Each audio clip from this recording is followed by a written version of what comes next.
Good morning, Westminster, ladies and gentlemen, boys and girls. Good morning, Carol. I feel like it's a circus about to start. Good morning. Good morning, Boyd. Hello, Good morning, Ken. Hello, Mike. Carol. That looks like Lori's down there. Yeah, It is. Yeah, Lori, yeah. the one and only. special guest today, Thank Lori God. Humphreys. And we're going to do several things, but first of all, we found out Lori is from Pittsburgh, from her earlier life. And I said, gosh, does anything ever happen in Pittsburgh we can talk about? And Boyd said, of course. So Boyd, tell us what happened in Pittsburgh. Well, I was in Pittsburgh for the winter of 1972, attending Carnegie Mellon University on a management program. And it was the coldest winter I'd ever experienced in my life. And 1 month it never got above 27 degrees for the whole, for weeks on end. And so I was walking from the car to the hotel. We were staying at this old hotel. I since remodeled it, but it was the William Penn Hotel. And Lori remembers that, I'm sure. Yes, indeed. And I was walking from the parking lot to the back door of the hotel, the lobby, and I found out that I hadn't put my cap on, and just in that short period of time, the tips of my ears both got frostbit. Well, I have big ears, but you should have seen them before they got frostbit. Well, golly, I had no idea there was that much going on in Pittsburgh. There's a lot going on in Pittsburgh. It's a beautiful city. It is a beautiful city. Take the what do you call it, up to the incline. Incline up to the top of Mount Washington, and there's a great. There was at any rate a great restaurant up there, and it was. Do you know the story about Frank Lloyd Wright in Pittsburgh? No. The fathers of Pittsburgh wanted to, after the Second World War, wanted to do something about the way Pittsburgh looked, and they asked Frank Lloyd Wright to come, and they went up on the incline, up on Mount Washington, and he looked down on it and said, "Tear it down." And it's essentially what they did, actually. They tore it down. The point, which has a fountain and a park, was all railroad tracks after the war.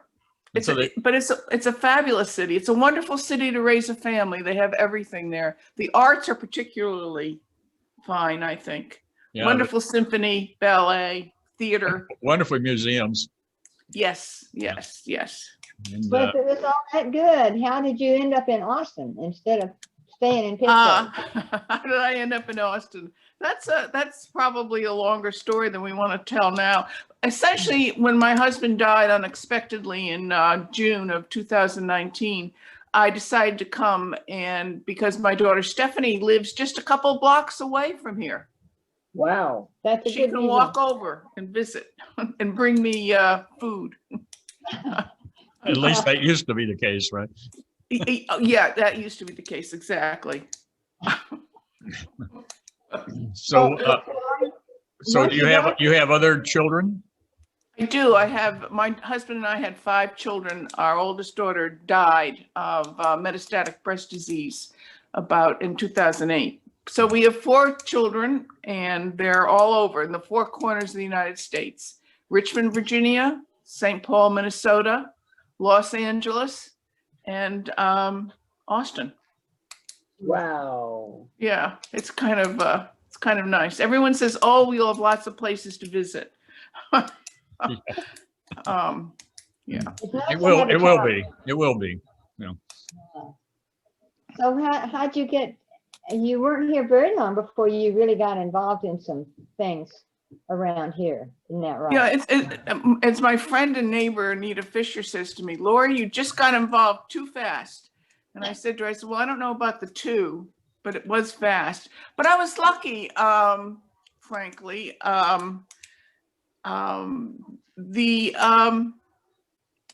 There were 2 new things: the journal, which was a whole new thing, And then maybe a COVID silver lining, the Westminster Residents Present program. So it gave me an opportunity to get involved. And I'm awfully glad, because I don't think I could have sat here in my space and not done something. I've always been involved with the communities in which I've lived. So, and this is a community, it's a little village, it's like a village. So yeah. You had a background with newspapers, didn't you? I did. I worked for the Post-Gazette for about, maybe 15 years, covering local government, school boards, municipalities. And my friends would say to me, how can you stand that? Well, of course, I found it absolutely fascinating. It was kind of like a master's degree in public policy or political science. Very interesting, very interesting. And I wrote for a number of magazines, spent about 8 summers working for the Chautauquan Daily at the Chautauqua Institution. That was fun. Got to interview David McCullough, David Brooks, Sheryl Sandberg. Trying to think. That will do.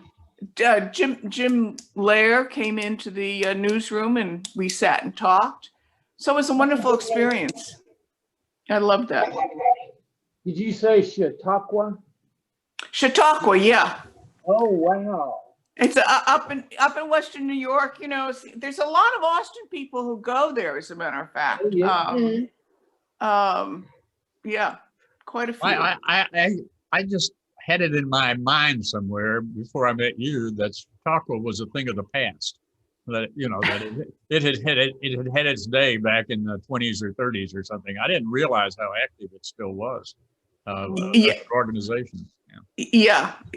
It certainly did have a heyday in the 20s and 30s, so that's for sure. That's absolutely true. 40s too. Eleanor Roosevelt visited there 8 times. 8 times. One for each term. No, wait a minute. That was 4 terms. Twice for each term. Sure. Yeah. So are you still busy on the journal, on the one coming up? Yeah, I am busy on the journal. You know, I was thinking about how many people have been involved with the journal. And on the first issue, there were 33 writers. In the second issue, there's 46. And that's a lot of people. And never mind the staff, like Phyllis Schenken and Marilyn Smolinski and Jeff Walker did all the copywriting, and Jim Woodrick did the final manuscript. So a lot of people involved. And it seems like we have even more for this third issue, 2021 issue. People, more Yeah. authors. Volunteers, a lot of volunteers. Yeah. We haven't gotten we haven't gone out for manuscripts quite yet, but we're getting ready to. Yeah, what is it? March 1st through April 30th. It's a much longer time. We're stretching the time out. So Yeah, Ken's got another, I bet Ken's got another restaurant tale that he's going to give us. Yeah. Surprise. Mm-hmm. Well, they were wonderful. They were wonderful. Yeah. Well, that's great. That's great. I know it's very popular. I love reading. I have both issues. Of course we do. And it's something you can pick up and put down, read some and then rather than a big novel or something. Yeah. So we'll look forward to it. And Yeah. tell us about the other thing that you're very involved in. Oh. 'Cause once you know that you're really good at stuff, they ask you to do everything. So I'm doing as much as I can do. Westminster Residents Presents, Boyd, that's your brainchild. And I was looking at the history of that. I keep files somewhat sloppily, but I keep them anyway. But you came up with that idea at an executive committee meeting and in the early summer, and then a group got together via Zoom and talked about doing this. And Boyd's impetus was the purpose of the Residents Association is our well-being and being active and involved. And certainly COVID was oppressing us all. So this idea began, our first meeting was August 3rd, Ken and Carol. And our debut program date was September 14th. And you did, that was the first Good Morning Westminster, and I think you did that, name that tune that night. I remember we did 2 things in one day there. Yeah. That was fun. We wanted to start out strong. So Name That Tune was a very popular 7 o'clock meeting. And since that time, we have had nearly 60 residents involved with the programming. And they've run, the programs have been diverse, I think. We've tried to do that. Thank God for Jim Woodwork and his wonderful library of programs, because occasionally we would have to cancel something and he was always very gracious and let us use his programs. We did Dan Wilson did his drums, which was great. That was a great program. Yeah. Bob Rudishauser did I thought a wonderful program on how the government and our economy are linked, which was, and then Betsy Bouchard did a very nice program on how she put her ranch into conservation. Bill Schluss has done 2 programs for us. You know, and don't forget, Lori, we've had several committee chairmen like Judy Stagg and Jill Losey. Jill Losey around Christmas was working on that project. And let's see, several more. I mean, and Helen Spear of the library. Yeah. So a lot of our of this endeavor, our Monday morning, which is now I think Monday noon, but anyway. Brunch, Monday brunch. Monday brunch, okay, I like that. And so we've had a lot of people that have just given information to those who don't know anything about the library. That was me, and some of the machines in there that we have access to. So. You mean like the fax and all that? Right. Yeah, and copy. And copy, yeah, there's a lot going on in the library, and a lot of people said to me later, I had no idea there was so much available to us in the library. So why don't you make a pitch, Lori, for, I mean, that covers a big, broad spectrum of information and things that we can do. And we need to let everybody know that we may not know. People have hidden talents and everything that we are trying to find, but if anybody would like to be the subject of one of these brunch programs or one of the Monday nights, what do they need to do to get on board? Welcome. I'm looking at April with this big blank 4 or 5 Mondays, and you've got every Monday morning too. Just contact me, Boyd, Ken Ashworth, Anne Marie Harrison, Ken and Carol Cook, Kathy Kelly. That's been the committee. Just say, hey, I have an idea. What do you think? And really, that's what happened. Marilyn Waddell, who is a friend of mine, said, I think we need to do something on trash because people don't seem to know what to do. There are a lot of issues around trash. So they came up with their trash talk, which I think, I don't know if people liked it or not. I liked it. She and Kathy Kelly. Yeah. Well, and also it doesn't have to be, you don't have to nominate yourself if you don't feel comfortable doing that. You can rat out your neighbor. You can say, Tell us about somebody that you know that we ought to talk to about doing a program. So Yeah, yeah. We've Ken had the Ashworth, bird carvers, I just remembered, and the bird Yes. people, and right. we've had poetry night, which was really interesting, I thought. Mhm. And we're going to Yeah. have another poetry night in February, aren't we? Yes, we are, February 8th. We Yeah. just recorded it last night. Manita Prince has just taken over that and done it all. My daughter said to me, she said, Mother, what's it like working with, you know, your peers, older folks? I said, folks. oh, folks. I didn't want to say that. Thank you, boy. I said, it's marvelous. I said, because everybody is very skilled.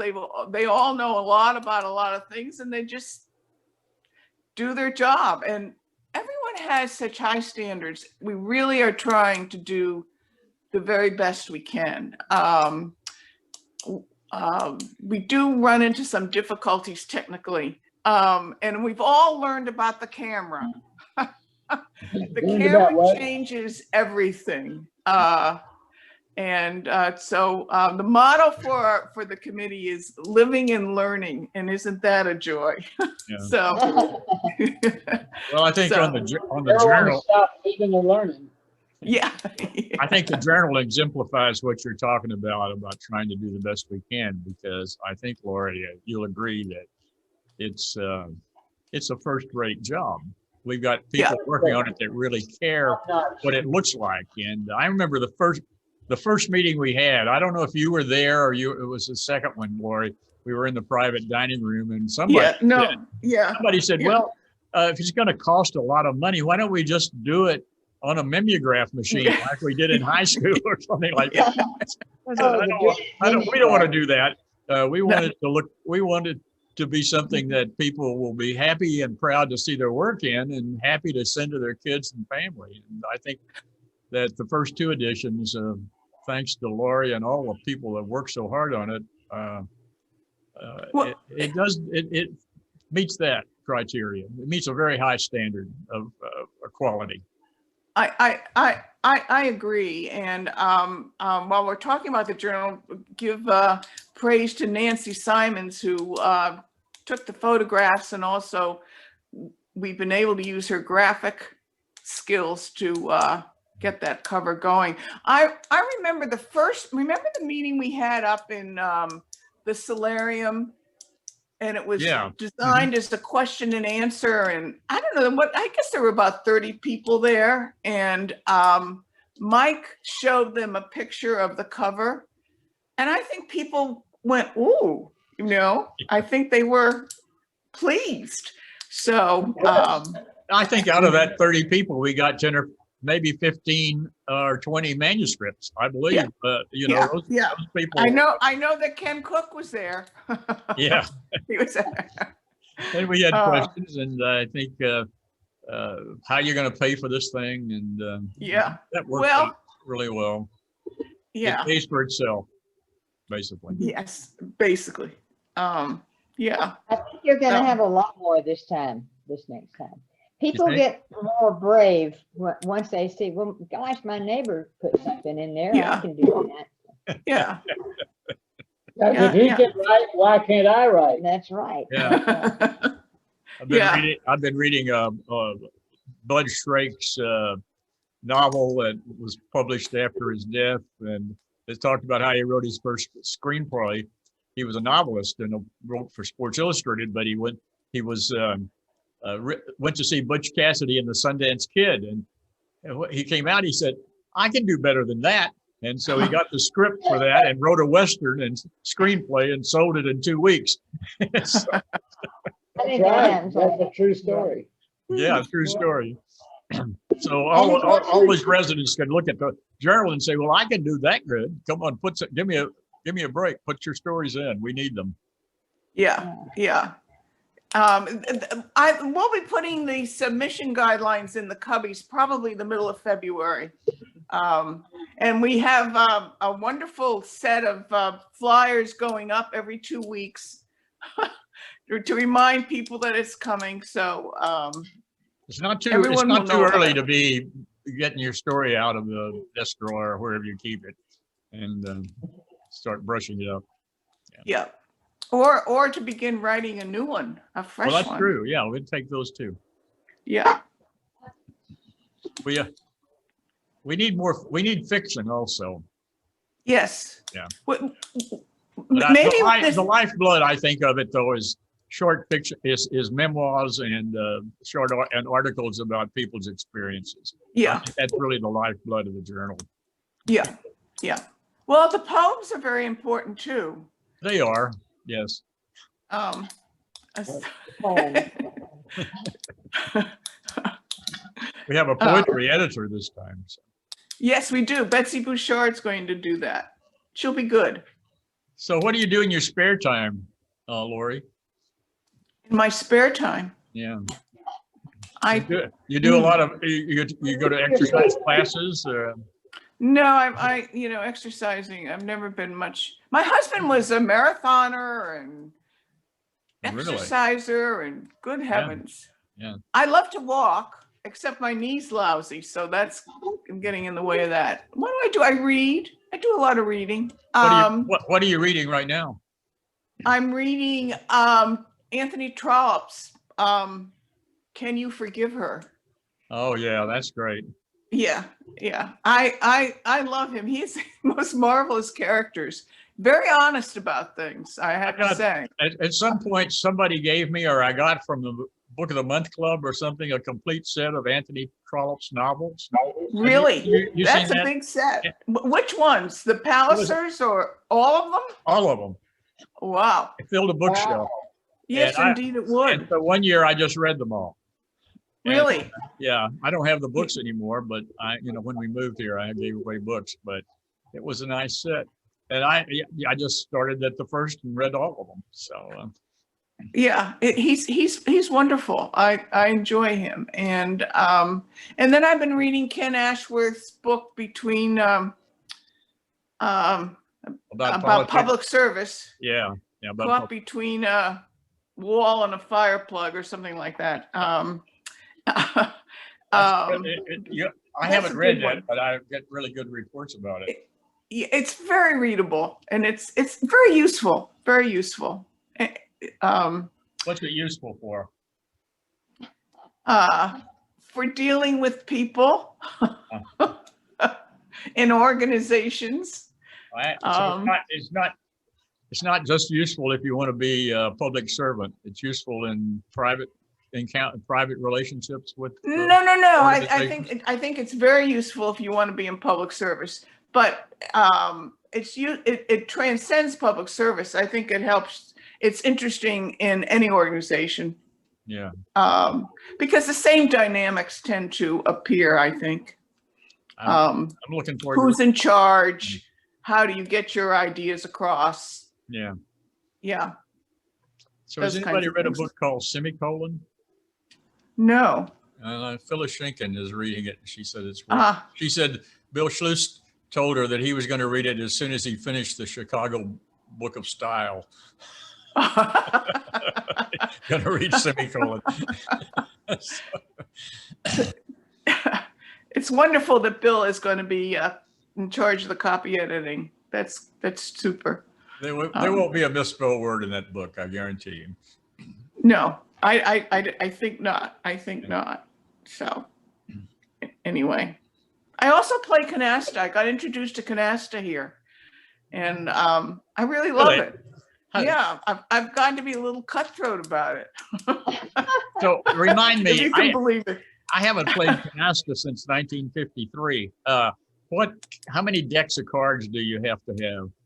Well, we use 3 decks of cards. 3. And how many players? 4? 4. Yeah. I know that you can play. There are. Yeah. So it's a lot of fun. It's just edgy enough. Just edgy enough. Canasta's edgy. That's good to know. Well, I may have a low standard for edgy. So you win? Do you win?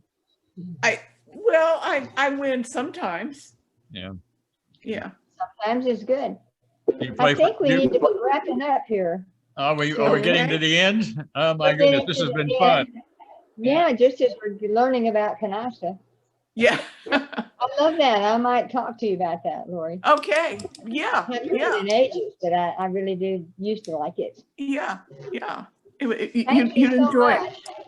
Yeah. So, Boyd, I have a quick question for you. yes, sir. Now that we've all had our second shot, when do you think things are going to start opening up here at Westminster? Well, you know, there's 14 days before they become effective, right? 14, okay. I think it's 14 Second days shot. because we had some residents that came down with COVID after their first shot but it was only like 5 or 6 days after their first shot. And so that was what led Chuck to shut everything down.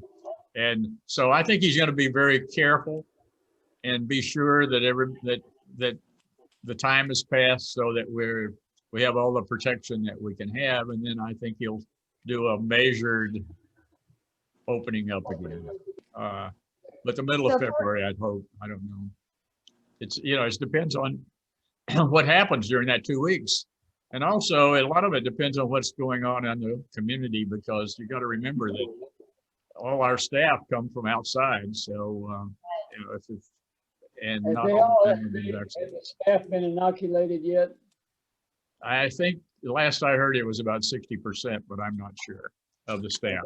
But 99% of the residents have now been vaccinated. So that's really, really good. Yeah. Great. That's great. So Lori, I usually tell what's going on this next week, and I see that we've got a heck of a program tonight on Westminster Presents. It's about football. Yes. Tell us My about that heavens. real quick. Well, Jack Collins and his wife Nancy moved here quite recently, and Ken Ashworth, who has just been phenomenal about finding programs and doing the work of getting them together, got together with Jack, and they're going to talk about football and how it's changed. I think, what is the name? It's Football Since Daryl Hannah, or Not Daryl Hannah. Come on. No, You've been here Daryl long Hannah's enough to know better than that. Daryl Royal. Yes, Daryl Royal. Yeah, yeah. How Yeah. football has changed since the days of Daryl Royal by Yes. Jack Collins. And Yeah. Collins was a big name in Texas football, wasn't he, Ken? Yeah, he was a UT player, and I believe his father played also. And I don't know if his son has played. But anyway, I think his father played UT football. Jack himself was a fabulous running back for UT. Fabulous. Yeah. So I'm really looking forward to that program tonight. I think Yeah, it's very interesting. They taped it up in the solarium not in the solarium. Yeah, no, excuse me, Harrisville Hall, and outside in the little lobby. So it looks very cozy, comfortable. Yeah. Yeah. Yeah. That's Yeah. great. Yeah. So anyway, that's tonight at 7 o'clock. Yeah. I want everybody to tune in for that. And then a couple of other things. 11 o'clock, this is something that I really need. Basic sign language phrases for beginners. So sign language for beginners. And then on Saturday, I really don't want to miss this, at 5:30, the Ancient History documentary. The title is The Entire History of the Phoenicians. Woo. From 2500 to 300 BC. So they're going to do 2200 years of history in that 45-minute program. So I just have to think there was a lot of time there when not much was happening. I don't know. So at any rate, tune in if you want to have the entire history of the ancient of the Phoenicians. They were the sailors, weren't they? Yeah, I believe so. So anyway, those are the main events for the week, Carol. Okay. Sounds good. It's been fun. Thank you, guys. Thanks, Lori, so much. Thank you. Goodbye, Thank boy. Goodbye, you. Lori. Bye, See Carol. ya. Bye.